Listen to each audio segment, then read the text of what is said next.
Hey everyone, I'm ZSHplays. Welcome to the first episode of Pamoja Wildlife Park. This park is a collaboration between 5 people, 2 of which I am very excited to have with me right now. We have the wonderful digyduf. Hello. Hi guys. Good to talk to you. We have the marvelous DanCreates. I'm here. So good to speak to both of you today. Let me tell you a bit about the backstory of the park before we continue. So we're here in Tanzania, back in the golden age of theme parks. A huge Disney-style park was built here.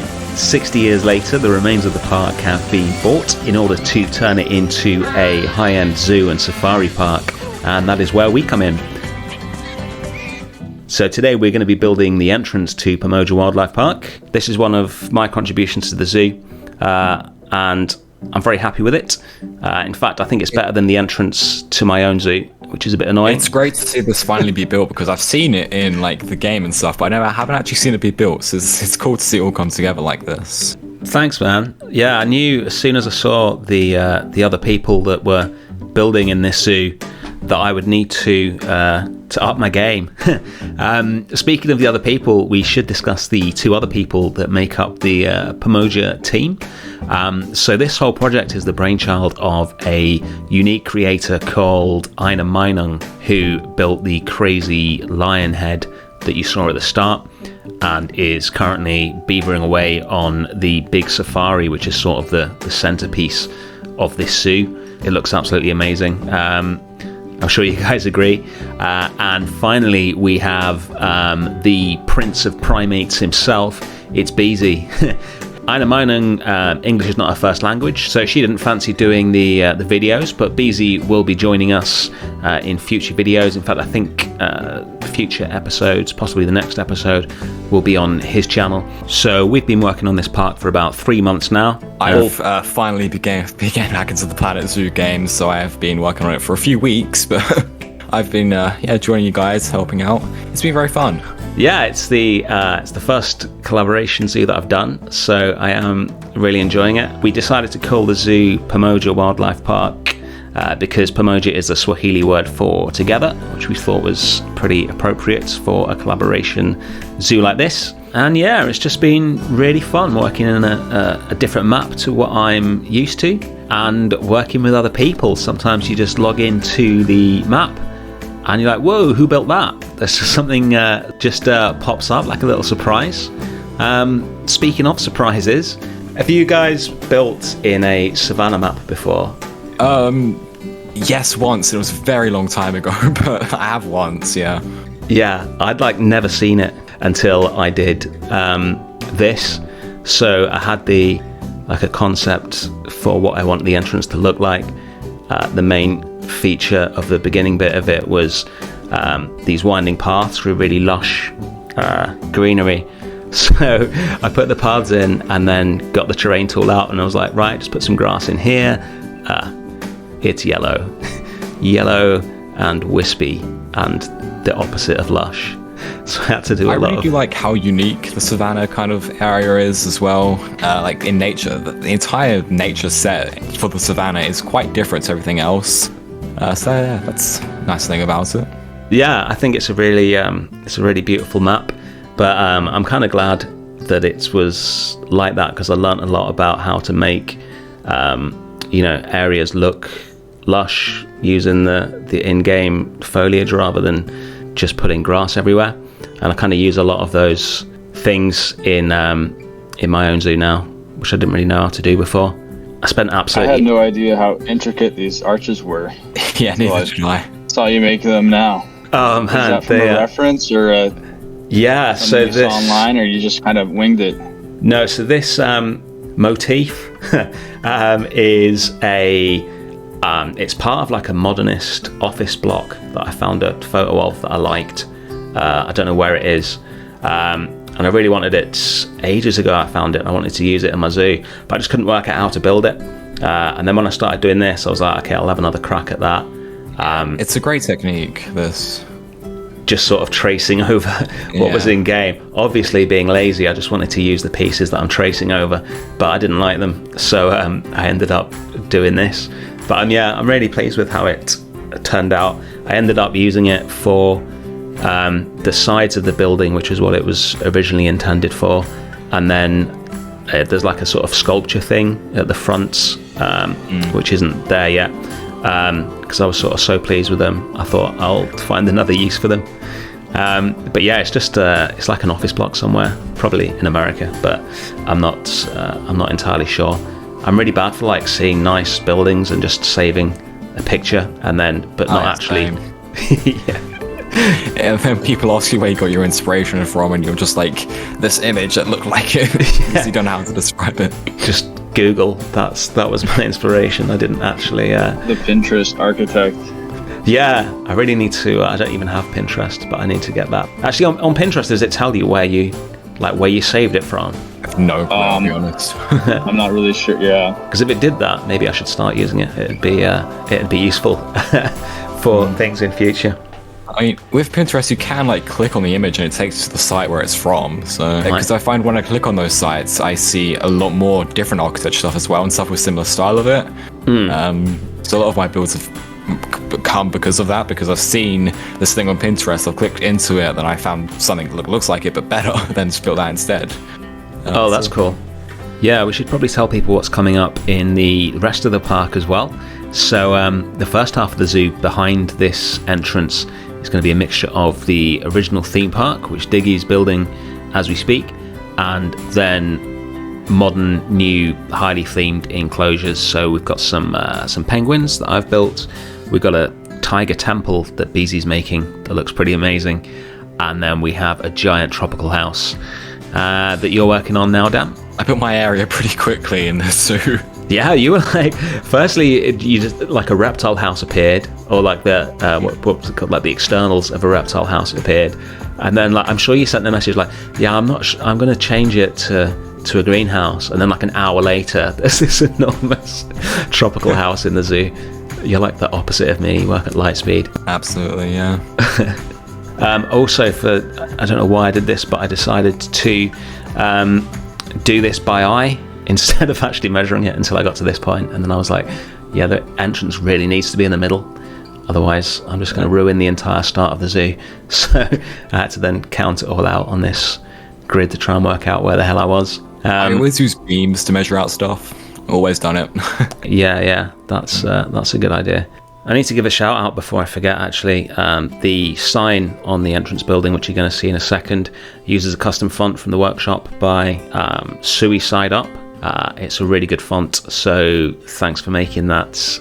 This part of the building here, which is like the well, it's not an arch, I guess, because it's not arch shaped, but this sort of the bit that you walk under to get into the zoo is based on another building of unknown provenance that I found somewhere. I think this one is in California, to be honest. I think I remember that. It's like someone's house, someone with a lot more money than me, and it's the whole thing's just slightly raised off the floor, like you see there, which I thought was a really cool idea. So I just used that as a base, and then the one thing I do actually remember where I got it from is the tall structures that are going to go on top of it in a second. That is from a early 20th century modernist temple in Bangladesh. I was thinking it looks like something that would have been like futuristic at one point. It gives that kind of vibe off. Yeah, that's sort of my favourite aesthetic, really. Things that were futuristic and aren't anymore, but still sort of look futuristic, if you see what I mean. Yeah, it's weird how there's so many different almost like opinions on what futuristic is. Yeah, and it all comes from like different times. Yeah, or people's different sort of opinions of what the future was gonna look like. For example, the Terra Nova series, that was all based in the future and stuff like that, and there were so many different like types of buildings built in that series, just I guess kind of what people thought the future would be like. Yeah, there's a lot of different styles. I've only seen like a couple of episodes of that at the moment, just because there is so many there's so many series to try and get through, and I don't have that much time, as I'm sure you will know when you're trying to do your own channel as well. You don't have that much time to watch other things, but I did see a lot of different architecture there, a lot of the sort of white rounded space age kind of architecture, which I'm a big fan of. I'm seeing a lot of Tecton coming through here as well with the absolutely, kind of hyper modern, clean white designs. Yep. So that is Tecton influences. That is, see, I could call it an influence, or I could just be more honest and say the only thing I can build. But yeah, that will feature heavily in everything I build.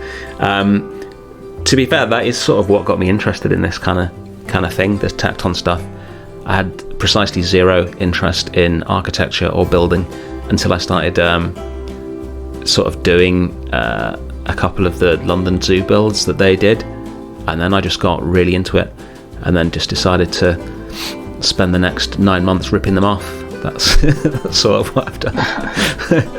But they don't exist anymore, so I can rip them off as much as I like. Yeah, I think this is these are the sort of bits from the Bangladeshi temple.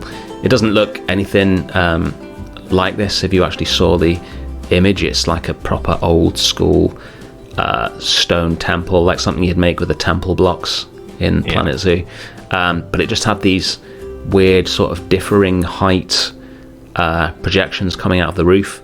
And I really like that, so I decided to make that my main influence, and then sort of combine it with the very expensive Californian house, and then the sort of honeycomb effect at the back. I stole that from eineMeinung because she's used that quite a lot, and I was trying to find a way to tie this into what I imagined the rest of the zoo would look like. That hexagon kind of thing was used recently on the side of one of your buildings, wasn't it? To make I forgot what pattern it was, but it made a pattern, I'm sure. Yeah. She'd made a map of Africa with it. Oh yes, that's what it was. Yes. Which that looks looked really great cool. in the entrance somewhere. Yeah, I think tying in that theme. Yeah, definitely. And I think because this took me 2 months. Obviously, not like 2 months of solid work, just like an hour here, an hour there. But that's from start to finish. Just spending 2 months of doing nothing else. Yes, that's all I did. Eat, sleep, and build this entrance. No, you'd be disappointed if that was 2 months of your life and you only had one entrance.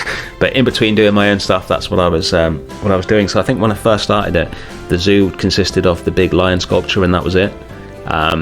So I didn't really have any idea what it was going to look like, but I suspected that it wouldn't be an entire zoo full of Tecton rip-offs. So I was trying to find some way to tie it in, and then I think eineMeinung started the safari, which is where I got the some of the honeycomb. I don't know what they are. Is it like copper? I have no idea. Stands. I don't know. I sort of just That sounds right. nicked the idea from her and thought that might tie it in a bit. We're gonna redo the inside of this building. I sort of ran out of steam at this point and just chucked a few things that I'd made previously in there. But this is going to be a restaurant when it's finished, which I'm going to start pretty soon. But I wanted to get on and do the next build that I've done in this zoo. Should we talk a little bit about the backstory that we've got going on? Yeah. I'm still figuring out what our backstory is. We're trying to make it fit into the actual design of the place. But I'm taking that whole Disneyland concept and running with it and trying to create an area that feels like a worn-down theme park while also having that renovated modern aspect to it. Yeah, I think the combination of old decayed theme park and the new buildings that we're putting in is a really interesting combo. I like it. Is that an elevator you're building there now? For the floors? One of the numerous things that you just think really should be in the game, but you just have to build it yourself every time. I'm sure there's some good ones on the workshop or better than this, but I try not to use workshop items other than really tiny things. Elevator workshop items. Yeah, maybe I should just start using them and forget trying to build everything myself. For quite a while, I was pretty reluctant to use workshop items, but I just kind of got into the mindset of, if I'm going to try and build something but someone's already built one that's better, I might as well just use the one that's better. Also, I wouldn't use a habitat blueprint, but if there's some sort of random machinery thing that's been built by someone like Creative Games, then I might as well just use that instead of trying to build my own one and not come out as good. So that's always how I kind of think of it. I was just going to say, early on, I remember I felt like I was plagiarizing whenever I'd take someone's workshop item, and I had a really hard time getting over using someone else's work, you realize how much faster and efficient it is to just copy something that, like you said, is probably made better than the one you'd make. Yeah, especially if it's made by Creative Games. That guy is so good. We're nearly at the end now. This is pretty much the last thing to be built in the entrance. So we're going to leave you with some cinematics of the finished entrance. I really hope you like them. Thank you to Diggy and Dan for joining me today. Great to chat to you. And we will see you in a week's time, hopefully, with episode 2. Thanks for watching, guys. See you later. Thanks for having us. See ya.